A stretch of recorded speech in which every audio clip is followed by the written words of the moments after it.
This school in Cameroon has extremely dilapidated and hazardous classrooms, no running water or electricity, and only a single toilet shared by over 3,000 kids and staff daily. And what's even worse is despite the school's mission to empower young girls and provide them a safe haven from domestic abuse and other challenging conditions, many children cannot enroll because of overcrowding and deteriorating conditions.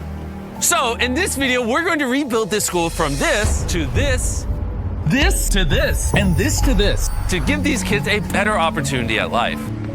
We started out by sending Dan and Darren there a few months ago to see how we could help. Upon their arrival, they met with Francis, an extraordinary man who has dedicated his life to combat inequality and suffering in Cameroon. He is the founder of CDVTA, an organization that helps build wells, facilitates solar power installations, and aids the development of education throughout Cameroon.